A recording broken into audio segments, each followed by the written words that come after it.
Welcome to the second video of the series of scientific computing with MATLAB. In the last video, I forgot to adjust the fonts of the livescript after setting the font size preference. And the font size that we said did not apply to livescripts. I guess the MATLAB did it so because it is easier to adjust the font size of the livescript. In fact, adjusting the font size of the livescript is similar to just the way you adjust the font size on a web page. So I'm going to just show an example here. So let us open a new livescript. So by default, if I start typing here, the font size is small. And then to make it large so that we all can see that easily, you just press down your control button and then use the scroll button on the mouse to adjust it. So you can see that I'm reducing, and then these I just made bigger and bigger. All right. So I am just going to make the figure come in line just the way I said it the last time, so that if I make any plot or anything, it just appear directly under the code. Yeah, so today I want to talk to us about data type. I mean, the kind of information the MATLAB works with. We have basically 5 data types that we work with in MATLAB. Unsigned integer, that we called uint. We have signed integer, which is basically int. Then we have the floating numbers. So the floating numbers are doubles and single. And then we have character. And then we have string, which is a combination of characters. So your doubles are like 64 bits information. And then we have singles that occupy just 32 bits of information. So character is just 1 byte. And then you can have a lot of characters together, so which we also call a string. And then finally, we have the logicals that tells you whether something is true or false. So MATLAB can infer the type of data that you're trying to use just from the value that you assign to a variable. I will talk about more about variable in a minute. So now if I say v equal to 8, so here MATLAB assumes that v is an integer. But if I want to tell MATLAB that this is not a signed integer, it is an unsigned integer, I will have to state it that uint 8. And then this is fine. So the MATLAB recognizes v as an unsigned integer. But that is not all. Like here, if I decide to say, okay, v equals to unsigned integer, and I put in -8. Remember, I said it is unsigned integer. So no, MATLAB would not recognize -8 as an unsigned integer. So that will become a problem, and that can throw an error. So here, I put in -8, and let us run to see what MATLAB says. So MATLAB here is saying that the word length must be greater than 0. What it means is you cannot assign a negative number and then say that is an unsigned integer. Unsigned integer means it must not have a sign.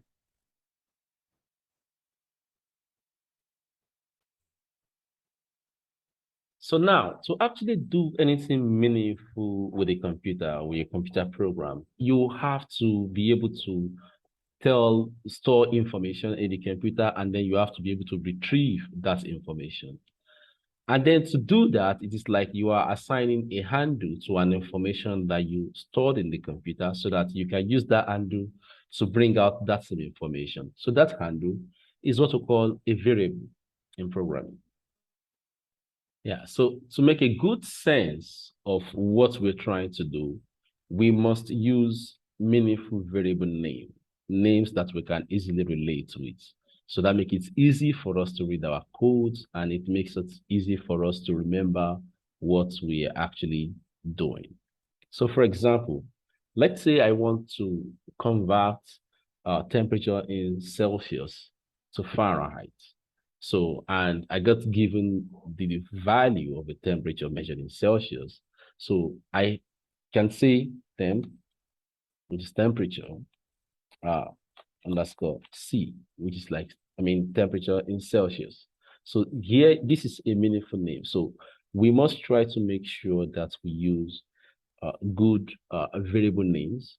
So one of the rules of variable name is you cannot have a space in the variable name.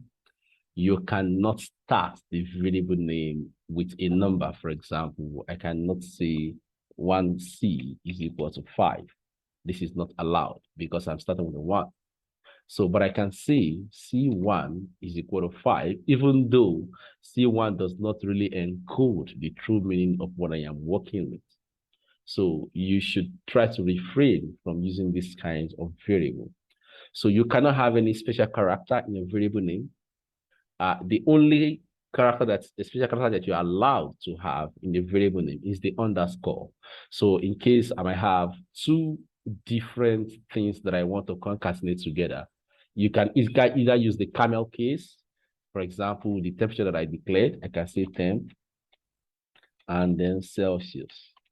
So this is camel case. Like I just capitalize the beginning of each word that I am concatenating together. So temp Celsius, all right? So I can say, maybe I want to get the height of a student. I can just say student and then height, all right? Then I can make the height capital letter, all right? So this makes a lot of sense. So when you see, instead of just saying maybe SH equal to 5, so student height equals to 5 makes it easy for you and whoever else is reading your code to understand what you're talking about. So here, this is an example of how to properly name your variable.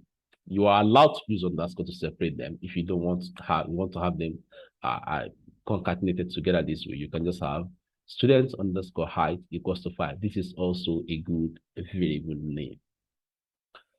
So now let's talk about the case where I want to convert temperature from Celsius to Fahrenheit. So here I store the temperature in Celsius, 5, of course. And then I say, how do you convert temperature from Celsius to Fahrenheit? The first thing you do is you multiply that temperature by 9/5. And then you add 32 to that. That is the formula, the mathematical formula. So, but here I have stored the current temperature that I have in Celsius in the computer. And I attach the variable to it so that this variable points to the location in the memory of the computer where 5 is stored.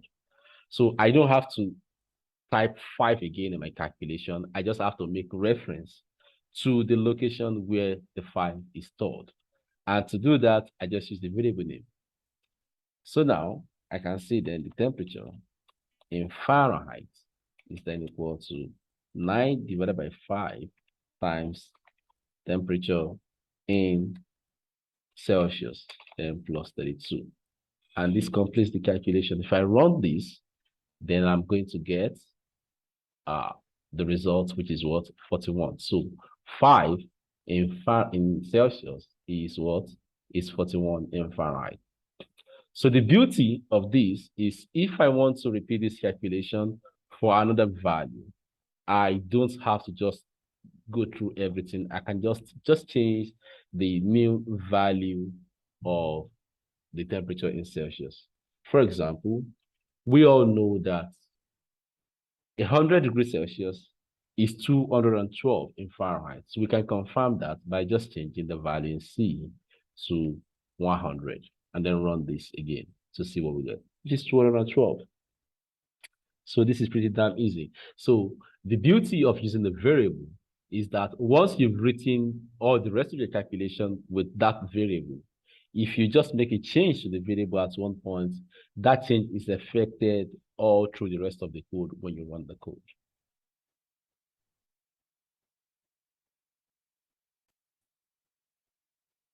So like I said before, one of the major advantage of using the live script is that I can have a discussion about what I'm trying to do inside the code, on the same script, while I also have the code that describes what I am trying to do, everything together on the same script.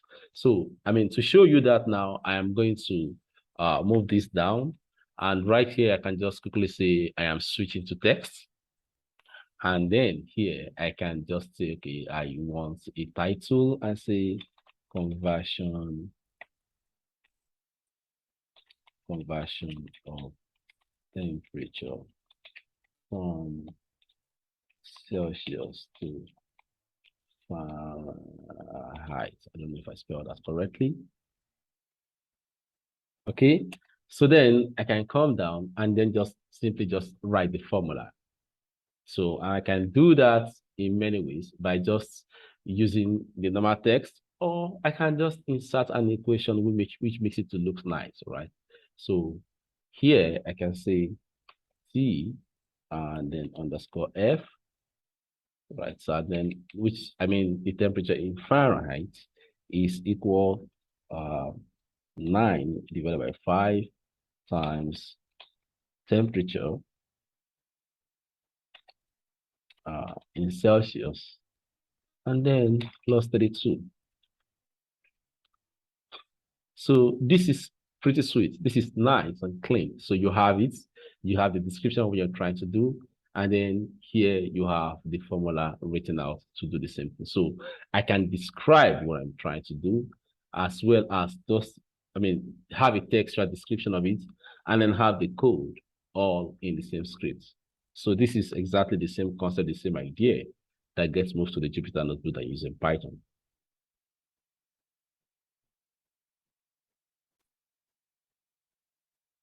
Yeah, so to continue our discussion about the data type, we've talked about the unsigned integer. We've talked about the integer, which is the one that is signed, right? So just like the way we describe the unsigned integer, you can describe a signed integer. Like when we describe this term C, if you look right here to your workspace, you see that here this is described. You have term C 100. But you can ask MATLAB for what kind of data is this. So if I click this to look at the variable window, so I can see what type of variable it is. It's telling me that it's a double, all right? But notice that here in MATLAB, you also have 1 by 1 double. So that is kind of description that we use for a matrix. And that is because in MATLAB, by default, everything is treated as a matrix. So this has its advantage and it has its drawback. The drawback is mainly if you're coming from another programming language where you've learned how to use some functions like max and min and maybe mean or average. Those kind of function have slightly different meaning with the way we use them in MATLAB. So, and then we got to be careful because if you want to find the maximum, use in C#, for example, you are required to pass 2 numbers. So, but you can pass just 1 number in MATLAB, but just 1 variable in MATLAB, and that variable is actually an array, and then to accept it, it's just have to go through that array and look for the maximum number there, or give it the minimum if you're looking for minimum. So whereas it is not possible to pass just 1 variable to the max function in a programming language like C#.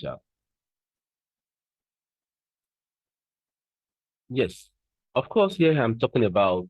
I'm not talking about the array function that comes with something like a programming language like C#.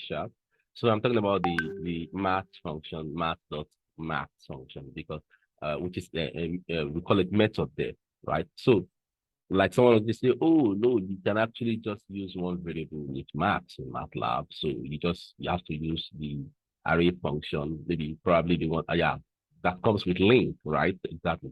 So, but that is not what I am talking about. Like even for example, in MATLAB, you can call the max function and pass 2 arrays that are the same size, and the MATLAB will give you a single array that contains the maximum of the corresponding element in the same position from the 2 arrays. All right. So You cannot do that with C Sharp, except if you have a special library like the mathematics library that I built in C Sharp. So now note that the data type that we've talked about in MATLAB, they are the primitive type. They are the default primitive type that comes with that you have by default in MATLAB. But you can create some other derived types. For example, I like to talk about the matrix as kind of a derived type of double. All right. So then you can also have kind of a matrix of complex numbers. You can have complex numbers, which is the combination of two doubles, all right? So you have the real and then you have the imaginary component. For example, to declare a complex, just the way we declare the unsigned integer. So I would just say complex, and then I pass the real value, maybe 3, and then the imaginary part. And then this is the complex number. You can see that 5, that is the imaginary component of the complex number. So this is just like two data that you have, like just like an array of two numbers anyway. So I can declare an array and have numbers in it. I can declare cell and then have numbers in it. I can also declare what we call struct in MATLAB and then start attaching fields to that. So we are going to look at that. It's kind of a little more advanced type. So, and then I use it a lot. It's almost like a class. Anyway, we'll see how it is used and then later down in the class. So on this note, I will end this tutorial about data type and variable name. So if you like to see more of this kind of video, like, share, and subscribe so you get a notification when next I post another video. Thank you for listening.